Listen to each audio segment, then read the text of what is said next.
जिस विभाग के मंत्री खुद उनके भाई हैं, उसी विभाग में उनके बड़े भाई को बकायदा बैंक में अध्यक्ष की जिम्मेदारी दी गई। 15 करोड़ के गबन घोटाले के आरोप लगे थे। लगभग 4 महीने तक उनको जेल भी जाना पड़ा था और धमाकेदार वापसी प्रितपाल बेलचंदन ने की।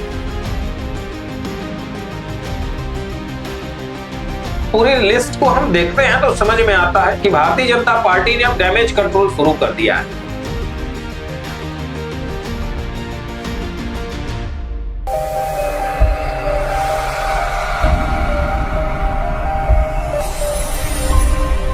जिला सहकारी बैंकों में अंततः अध्यक्ष और उपाध्यक्षों की नियुक्ति हो गई। जिला सहकारी बैंक रायपुर, बिलासपुर, दुर्ग, राजनांदगांव, सरगुजा, जगदलपुर समेत 6 जिला सहकारी बैंकों में सरकार ने 2 सालों के बाद अध्यक्ष, उपाध्यक्ष और पदाधिकारियों की नियुक्ति कर दी। 2 सालों से यह जो पद थे कलेक्टर और आरसीएस यहाँ के प्राधिकृत अधिकारी के तौर पे काम कर रहे थे। अब जब इनकी नियुक्तियां हो गई है तो यह मान के चलिए कि अब चुनाव भी कुछ दिनों तक नहीं होगा। लंबे समय से यह पद खाली था। यहाँ पर जो सीईओ हैं और जो कलेक्टर या जो प्राधिकृत अधिकारी थे वो दोनों ही मिलकर बैंक को चला रहे हैं और इस दौरान अनेक प्रकार की बातें भी आती थी, गड़बड़ी घोटाले भी सामने आते थे, उन पर कार्यवाही भी हो रही थी। अब जो नई नियुक्तियां हुई हैं उनके बारे में मैं आपको पहले बता दूं। जिला सहकारी बैंक रायपुर में धमतरी कुरुद के भाजपा नेता निरंजन सिन्हा को अध्यक्ष बनाया गया। वही उपाध्यक्ष की जिम्मेदारी दी गई है बॉबी अनिमेष कश्यप को, जो रायपुर जिले के भाजपा नेता हैं, ग्रामीण के अध्यक्ष भी रह चुके हैं। इसके साथ ही दुर्ग जिले में हम जाते हैं तो वहां प्रितपाल बेलचंदन सहकारिता विभाग के बड़े जानकार हैं। जिला सहकारी बैंक दुर्ग के पूर्व में अध्यक्ष भी रह चुके हैं। शायद संभवतः 5वीं बार वो जिला सहकारी बैंक दुर्ग के अध्यक्ष मनोनीत और नियुक्त किए गए। उनके साथ में सहयोग के लिए नरेश यदु को उपाध्यक्ष की जिम्मेदारी दी गई। थोड़ा आगे हम जाएं तो जिला सहकारी बैंक राजनांदगांव में सचिन बघेल को अध्यक्ष बनाया गया है। भरत वर्मा को उपाध्यक्ष की जिम्मेदारी दी गई है। सचिन बघेल पूर्व में भी जिला सहकारी बैंक राजनांदगांव के अध्यक्ष के रह चुके हैं। वो विधानसभा अध्यक्ष डॉक्टर रमन सिंह के बेहद करीबी बताए जाते हैं। एक बार फिर से उनको मौका दिया गया है अध्यक्ष बनकर बैंक के कुशल संचालन की जिम्मेदारी उनके हाथों में। जिला सहकारी बैंक जगदलपुर में सहकारिता मंत्री केदार कश्यप के भाई दिनेश कश्यप पूर्व सांसद है, भारतीय जनता पार्टी के वरिष्ठ नेता हैं। दिनेश कश्यप को जिला सहकारी बैंक का चेयरपर्सन अध्यक्ष बनाया गया है। जिस विभाग के मंत्री खुद उनके भाई हैं, उसी विभाग में उनके बड़े भाई को बकायदा बैंक में अध्यक्ष की जिम्मेदारी दी गई है। क्यों बनाया गया ये बताने की आवश्यकता नहीं है, ये सारे लोग अब समझ गए। बिलासपुर में अगर हम जाते हैं जिला सहकारी बैंक बिलासपुर में तो वहां बेलतरा के पूर्व विधायक रजनीश सिंह को जिला सहकारी बैंक का अध्यक्ष बनाया गया है। भारतीय जनता पार्टी के वरिष्ठ नेता है, उनके टिकट काट के सुशांत शुक्ला को वहां पे विधायक का टिकट दिया गया था और सुशांत शुक्ला जीत कर भी आए थे। एक और बातें हैं, जिला सहकारी बैंक सरगुजा, वहां भारतीय जनता पार्टी के ही वरिष्ठ नेता राम किशोर सिंह को चेयरपर्सन बनाया गया है और उनके सहयोग के लिए जगदीश साहू को उपाध्यक्ष की जिम्मेदारी दी गई है। ओवरऑल जब इस पूरी लिस्ट को हम देखते हैं तो समझ में आता है कि भारतीय जनता पार्टी ने अब डैमेज कंट्रोल शुरू कर दिया है। जिन जिन लोगों को यहाँ पर बड़ी जिम्मेदारी दी गई है वे अधिकांश नाराज बताए जाते थे या नाराज बड़े नेताओं के करीबी हैं। तो नाराज नेताओं को साधने के लिए सरकार ने और संगठन ने अब उनको अहम पदों पर बिठाना शुरू कर दिया है। जैसे मैंने आपको बताया, रजनीश सिंह का टिकट काटकर बेलतरा विधानसभा से सुशांत शुक्ला को टिकट दिया गया था और उनके चुनाव संचालन की जिम्मेदारी रजनीश सिंह को दे दी गई थी। प्रितपाल बेलचंदन को लेकर यह बात है कि उनपे पूर्ववर्ती कांग्रेस की सरकार में 15 करोड़ के गबन घोटाले के आरोप लगे थे। लगभग 4 महीने तक उनको जेल भी जाना पड़ा था और बाद में फिर उनकी वापसी हो गई और धमाकेदार वापसी प्रितपाल बेलचंदन ने की है। प्रितपाल बेलचंदन ने सहकारिता को एक नया आयाम दिया। उनकी वापसी के साथ ही सोशल मीडिया में कुछ अनेक प्रकार की बातें चलने लग गई है।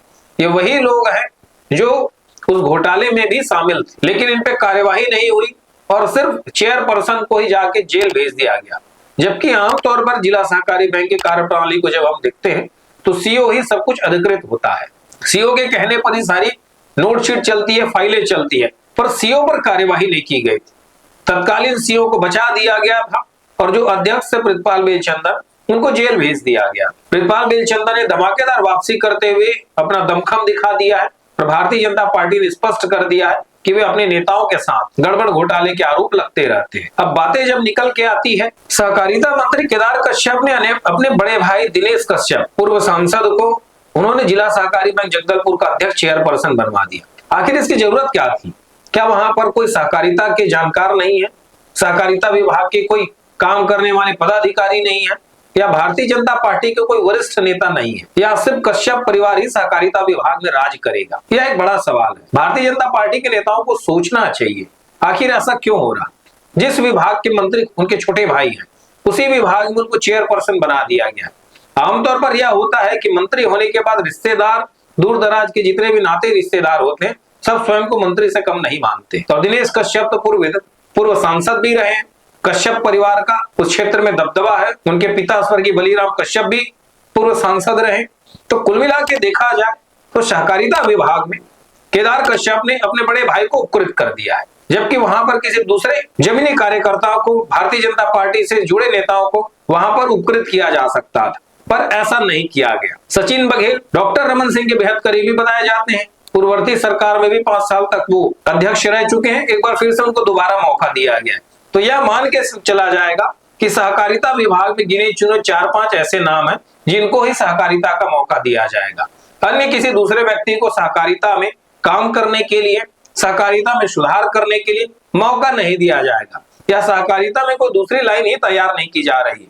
जो लोग हैं बस उनको ही थोपा जा रहा है, उनको ही काम करने के लिए मौका दिया जा रहा है, और कोई भी ऐसे व्यक्ति की आवश्यकता शायद महसूस नहीं की जा रही कि जिसको सहकारिता में काम करने के लिए दिया जाए। जिन लोगों को भी सहकारिता विभाग में या चेयरपर्सन के तौर पर अभी नियुक्तियां हुई है, अधिकांश में गड़बड़ी, घोटाले, गबन के आरोप लगे हैं। अगर इन सबका पुराना कार्यकाल को देखा जाए तो बहुत अच्छा नहीं रहा। हालांकि कांग्रेस की सरकार के बनिस्बत अच्छा रहा था। कांग्रेस की सरकार में तो सिर्फ लूट और गबन, घोटाले, भ्रष्टाचार के अड्डे बने हुए थे। कांग्रेसी विधायक और जिला सहकारी बैंक के जो अध्यक्ष नियुक्त हुए थे, उन्होंने अपने कार्यकर्ताओं को बिना स्वीकृति के जिला सहकारी बैंकों में बतौर पदाधिकारी का कर्मचारी नियुक्त करना शुरू कर दिया था, जिसका खामियाजा राजनांदगांव जिला सहकारी बैंक के जो सीओ रहे वर्मा, सुधीर सोनी को उठाना पड़ा था। दोनों को 1 साल तक सस्पेंशन झेलना पड़ा था। हालांकि विभागीय जांच में कुछ नहीं निकला और 1 साल सस्पेंड रहने के बाद उनको बहाल किया गया। पूर्ववर्ती कांग्रेस की सरकार में इस तरीके से लूट कट्टा बनाना। जिला सहकारी बैंक दुर्ग में तो बीएसपी के कर्मचारी को पूर्व मुख्यमंत्री भूपेश बघेल ने जिला सहकारी बैंक का अध्यक्ष बना दिया था, राजेंद्र साहू। बाद में जब मामला बिगड़ा तो उनको वहां से इस्तीफा देना पड़ा। राजेंद्र साहू बीएसपी के कर्मचारी हैं और एक कर्मचारी को पूर्व मुख्यमंत्री भूपेश बघेल ने सिर्फ करीबी होने का लाभ दिलाने के लिए सहकारिता विभाग में जिला सहकारी बैंक दुर्ग का अध्यक्ष बना दिया। समझिए प्रदेश में सहकारिता की क्या स्थिति है। एक तरफ केंद्रीय सहकारिता मंत्री अमित शाह सहकारिता को सुधारने की बात कर रहे हैं, यहाँ के अधिकारियों को नए टास्क दे रहे हैं, प्रदेश में सहकारिता पे नए आविष्कार की बात की जा रही है, नई सहकारी समितियां खोली जा रही। लेकिन जब हम देखते हैं तो सहकारिता में जो भारतीय जनता पार्टी से जुड़े नेता, संगठन से जुड़े नेता कोई भी नवाचार करने की स्थिति में नहीं दिखते हैं। वही पुराने चेहरे को ही रिपीट किया जा रहा है जो पहले कभी इस पद में बैठ चुके हैं। जब इस सूची आई तो सूची में को लेकर भी अनेक प्रकार की बातें हुई।